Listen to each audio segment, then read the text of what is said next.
Women health and drudgery, the activities have been taken. Training on food and nutrition, training on reproductive child health. Self-help group promotion, total 30 SHGs have been formed.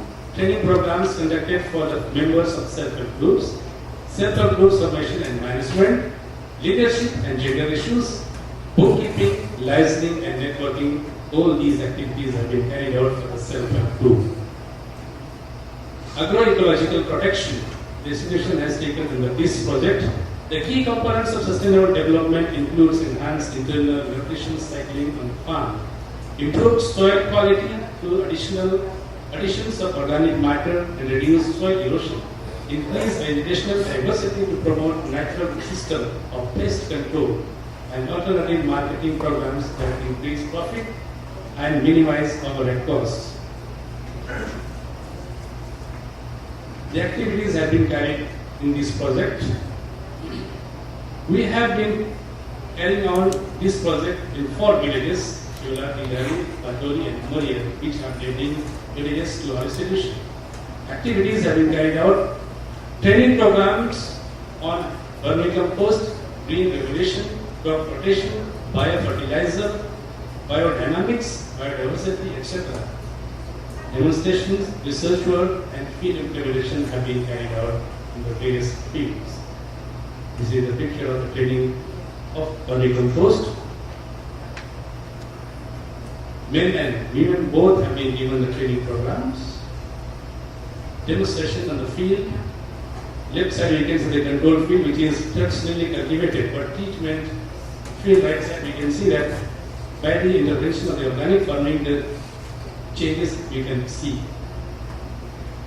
Empowerment and justice. One of the most fundamental objectives of Xavier Institute is empowering the powerless. This project has been carried out under the Integral Development Program. The Department of Empowerment and Justice deals with those segments which may empower a person and build his or her capacity. These segments are human rights, children's rights, human empowerment, gender justice, rights of scheduled tribes, scheduled caste and other backward castes, consumer rights, constitutional justice and rights, right to information and public interest education. The training programs have been conducted on right to information. Those who are most marginalized and they don't have access for certain learnings. So institution has also carried out English and computer classes for the village youth so that they can have access to learn computer as well as English. Meeting on women empowerment. Time and again the institution carries out these kind of meetings in village levels so that people have, the women of the village will have empowerment of their own rights and duties. Awareness on human rights. This program is carried out under the Project Empowerment and Justice. Sustainability and Slum Development Project. Jabalpur Slum Development Project and National Child Labour Project are collaborated effort to sustainable development. Since December 2004, Xavier Institute GIAS has been involved in a child labour project of this community called the National Child Labour Project, NCLP, also called Indus Child Labour Project. These are the slum areas of Jabalpur district. Due to the unique socio-economic and religious conditions, all Muslims live in Bharat and all the backward caste Hindus live in Pavartola. There are 2 different areas. Project has been involved in the basis of this study and it aims at assisting the 2 slum communities, Hindus and Muslims, at different levels. Number 1, immediate integration of the education of the children. Number 2, offering skill training and awareness to the youth and the parents of the children. The project is directly funded by the District Collector of Jabalpur District. The basic education for the children run by Xavier Institute in the slums. Altogether, there are 5 transitional centers for the non-formal education in these slums. And these traditionals work as a school, but they are not formal schools, but they are rich schools. These slum children have been trained in the schools and they are linked to the government and private schools.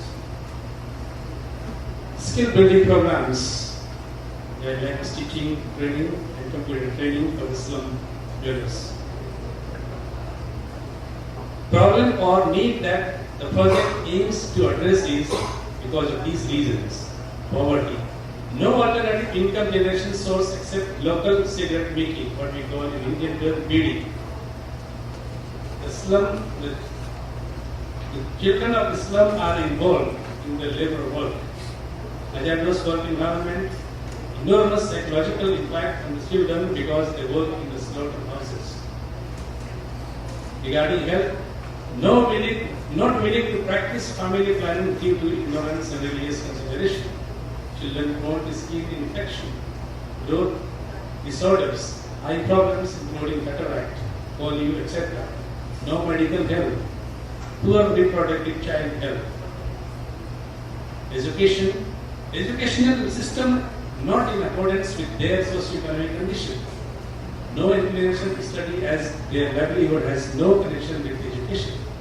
The children having a free mindset make it difficult to control them in a formal school setup. Conclusion. Sustainable development is not the business of the government and private companies alone. It is a process which has to be initiated at each level of human endeavor and life.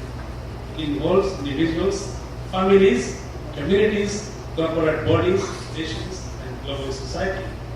Sustainable development can be looked at from a variety of perspectives, such as environmental, economic, social, political, cultural, and technological. None of the perspectives can stand alone. Sustainable development is possible if all of them take into consideration together. Thank you.